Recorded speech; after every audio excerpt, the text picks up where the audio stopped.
what's going on in the world today ain't exactly clear. All I know is I can't believe anything that you hear. Vigilant Alaskan, bringing you truth in the last frontier.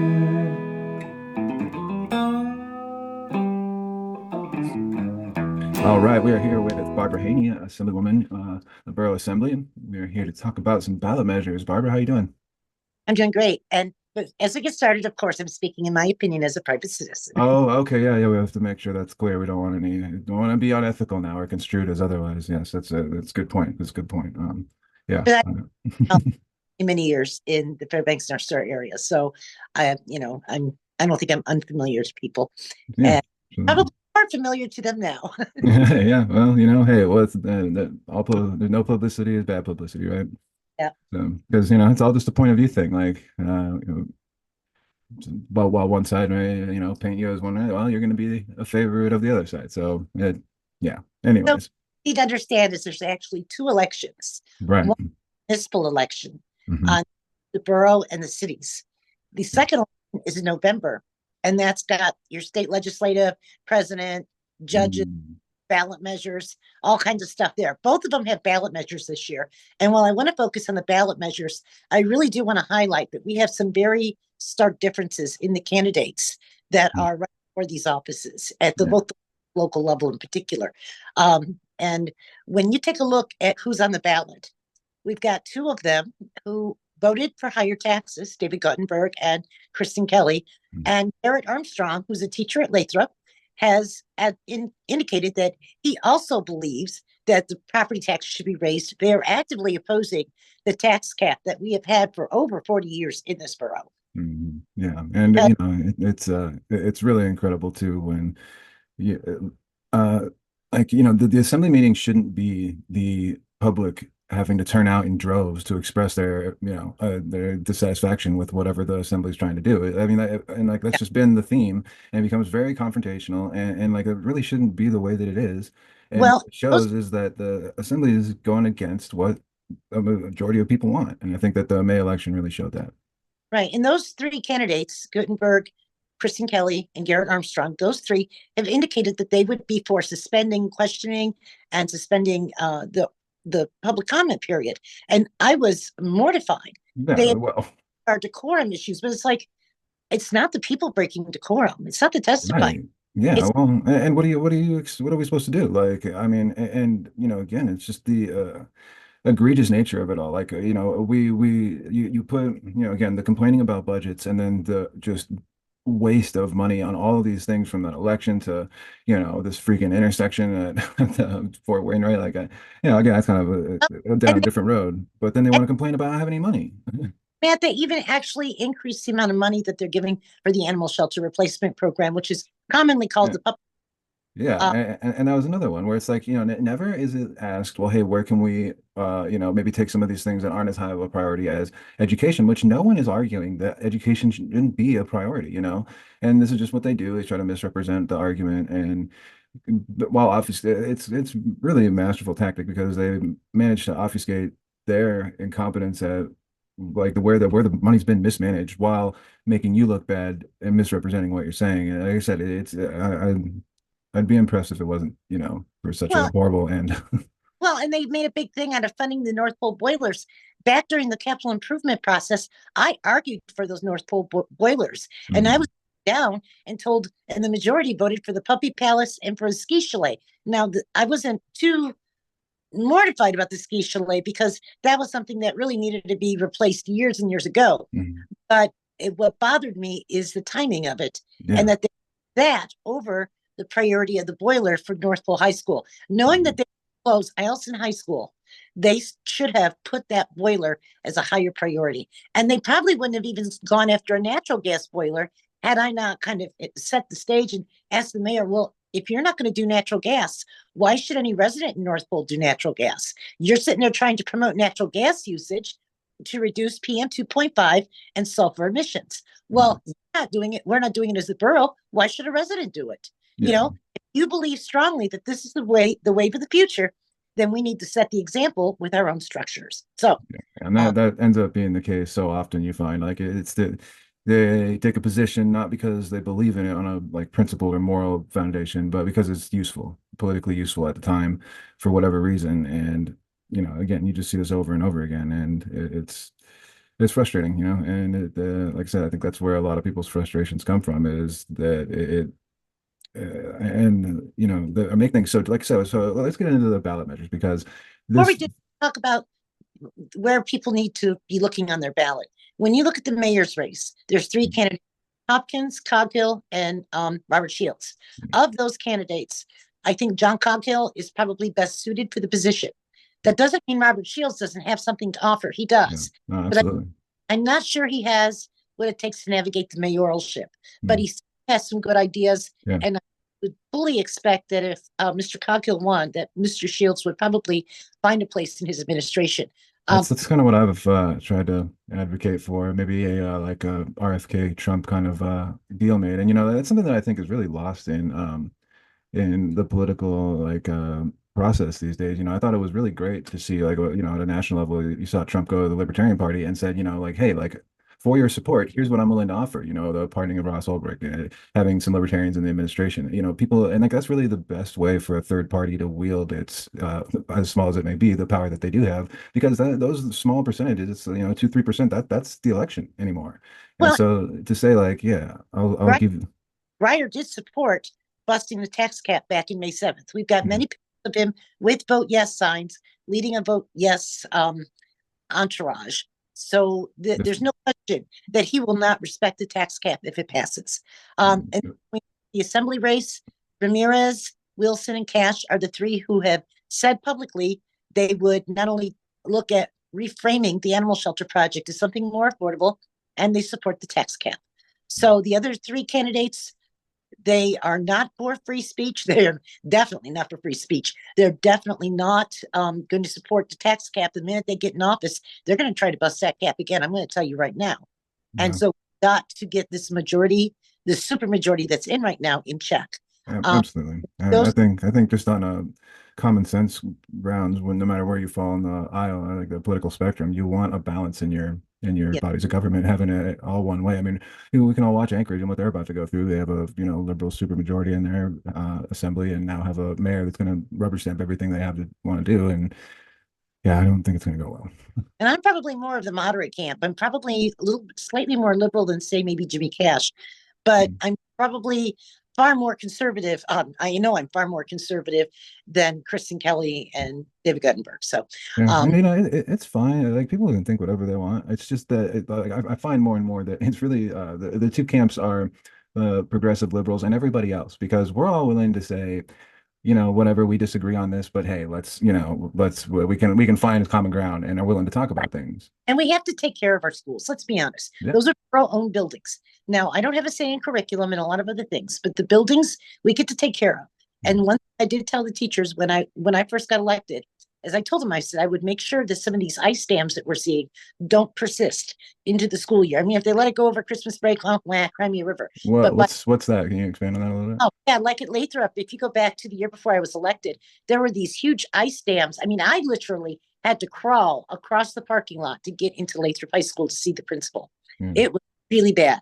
And very first thing was like, where is the maintenance here? Why are we not getting the maintenance on these ice dams? Yeah. How are these kids? You have a great school. Say you have the best school in the nation. How are they supposed to get in there? Yeah. Okay, well, we should get into the ballot measures before we get too pressed against because, like I said, I think it's really important for people to understand what they're voting on, what they're looking at, because it's all done very deceptively. So, start with The ballot measure one. Go ahead and take it away. that's on this October's ballot is called the tax revenue cap. And what that measure does is it sets the total amount of revenue that the borough can collect based on the last year's budget, the population, and the rate of inflation. And then it can go up for new construction. It can go up if there's a bond. It can go up if there's litigation or a natural disaster. So, for example, if a volcano erupted in the middle of downtown Fairbanks and we had to undertake some emergency measures, that would be outside the tax cap. But what the tax revenue cap does is it really keeps government in check. And what it says is, you government, if you want to grow, you got to make the economy grow. Because otherwise, what would happen is they wouldn't let any economic development happen, and they would just keep raising tax rates. Well, that's an incredible burden on people. And so the tax revenue cap, what it does is it says, okay, you want to grow government? Well, then you better grow the economy first because the government can't be bigger than the economy. And that's the beauty of it. It's kept the balance. And that is so important to property owners and to renters. But a lot of times people think, oh, I rent, I don't pay property taxes, or Yeah. I have a mortgage, I Yeah. don't pay property. Yeah, no, it affects you because that's how your renter comes up with your rate. Like that Yeah. argument should be And it goes into the price of everything. yeah. Because if you think about it, if you're a store, you have to cover your overhead, right? Hmm. Cover your overhead. That's part of it is the taxes, the land taxes. Yeah, yeah, General increase in the tax rate in the borough, the prices of everything will go up dramatically. yeah, Baked into everything. So you can't avoid it. There's no yeah. way.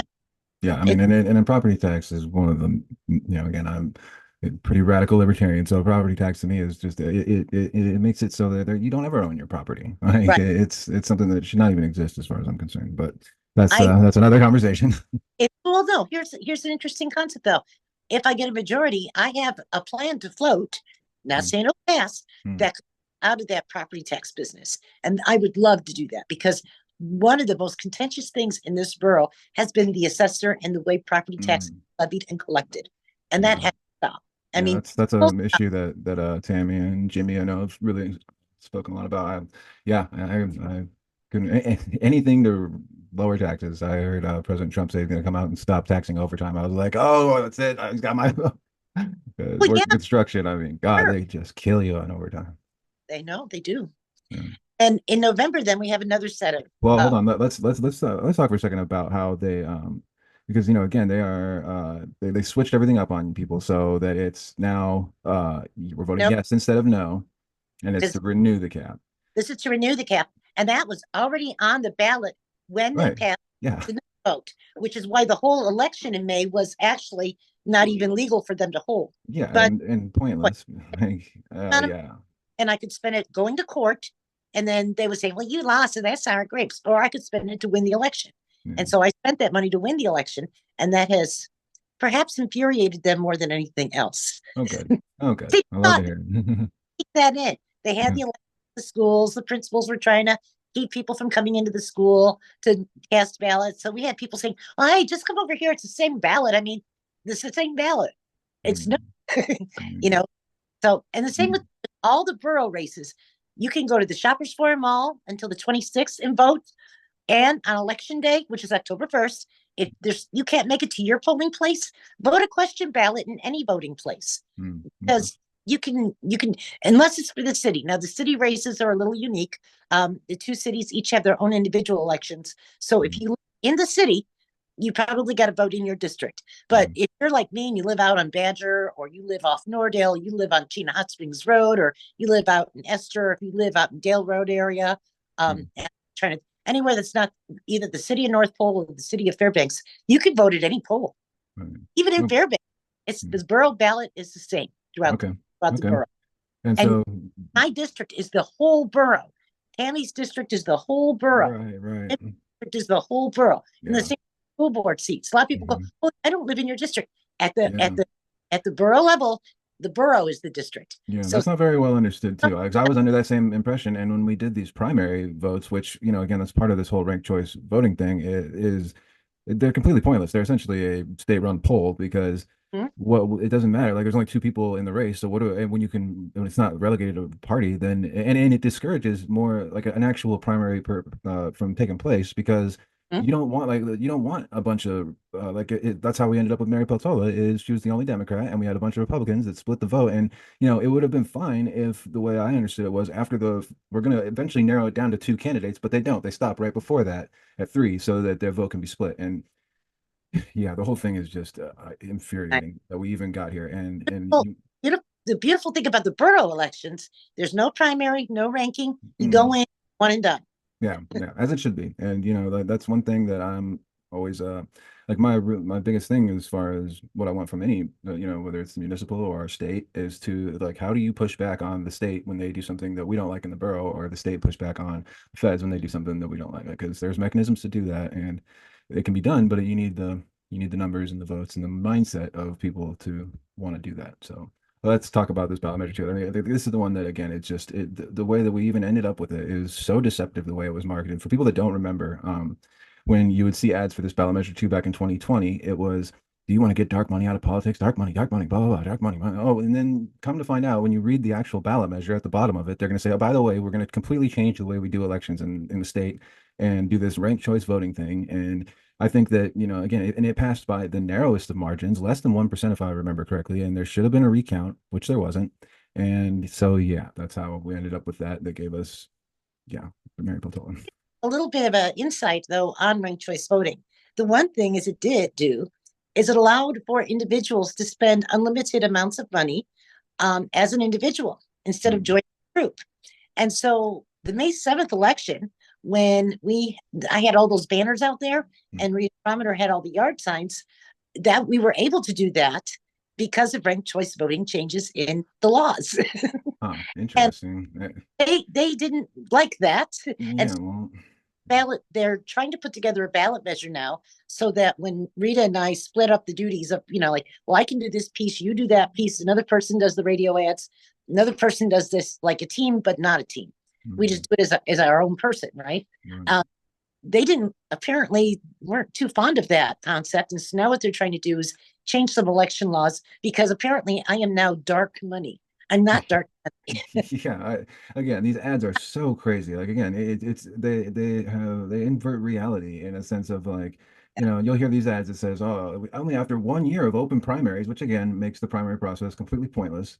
It does. There was no point to any of these primaries. The state house was the only, I think there were only two races in the whole state that actually eliminated candidates down to the four, and One of one them was was, the House, and now the Democrats are suing to get this guy who's a felon, which whatever, but he's they want to remove him from the ballot, but the thing is he's incarcerated in New Jersey, which is but he's a incredible. Democrat, right? Yeah, it's incredible though. I mean, like it'd be hilarious if we won, but anyways. But one my observation is I guess was like, well, I guess we don't have to worry about a meet and greet for him. Yeah, well, So and pros and cons. yeah, in Hmm. the fall, though, on that ballot, there are actually two propositions. Okay. The first one is on the minimum wage. Now, when they did that petition, and there's some other union things in there, and I haven't read it as carefully as I would have liked to, but Hmm. the minimum wage that's in there, if I were to offer you that wage, you would laugh because everybody's paying way more than that. I mean, And that's how the minimum wage goes. That's kind of for yeah, but wage even now is um, it, it's not livable. No one's gonna work for that unless yeah, you're like, again, maybe a tip heavy job. right. I'd be interested to hear about that because, again, this is another one of these things that they spin as a positive and, oh, we're gonna raise the minimum wage and everyone's gonna make more money, but that's not what happens. And it's Actually, never like it's I'm telling people to vote no because it actually is not a very good piece of legislation. yeah, Um, the minimum wage targets is really a joke, and there's some other provisions in there that I don't want to get into a lot of details, but yeah, most people would not be skivvy with. How's that? yeah. Um, We can talk about it more one, later as it gets closer to. yeah, and the second one is of course ranked choice voting, Mhm. and there are some marketing efforts right now to make it look like a yes vote would be bad for Republicans. And they're trying to make these Yeah, examples about Ted Stevens and Mark Begich race that Stevens would have won on the second round. But that's malarkey. We don't know that because if we had had ranked choice voting, we might have had other Republican candidates. Okay. right. The Republican Party for years has done a very good job of policing who they put on the ballot.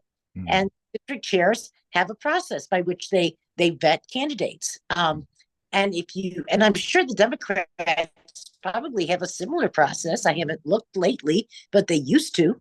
Mm. And so letting the parties be in charge of their party candidates is really important. Yeah, Uh, and I think the current example with the felon in New Jersey being on the Democratic ticket is really a very good example of that. yeah. And then, but they to try to say and take history and rewrite history. If Mm. this had been there, Ted Stevens would have won. No, because there would have been more candidates in there. Because Right. back then, the party regulated who was on the ballot, so it's really a false narrative. Yeah, Uh, yeah. Like I said, this is just the way that they like to debate any topic that comes up. It's always based on some kind of, misleading and misrepresentation of the facts. And you know, again, the reason that you want the like I don't you don't want your opposition party voting in your primary like that, you know. I mean, you see that this happens in a lot of states with open primaries, well, where there will be Democrats that go and vote for the less favorable candidate. Obviously, like that's just that I would expect nothing less. Like you're really, you know, playing to win. So As vote is really not what you want to do. You want to vote yes. We need to repeal ranked choice voting. yeah. We still maintain the what I call the dark money piece, although there's a separate ballot measure coming out later that will try to change the rules. So I couldn't do on May 7th what I did, Mm. which was Well, campaign for the no vote as an individual. So there's some rules that are going to change. They're going to try to, and I'll come out very strongly when that happens. That'll probably be next fall. But okay. in the November ballot, you have those two propositions. The first one, vote no. The second one, in ranked choice voting, vote yes to repeal it, Yeah. and that's critical. And Yeah. anybody that tax cap magnets out there, come see me the night of October 1 after the election, and we'll fix you up with something special to make those magnets yes unto.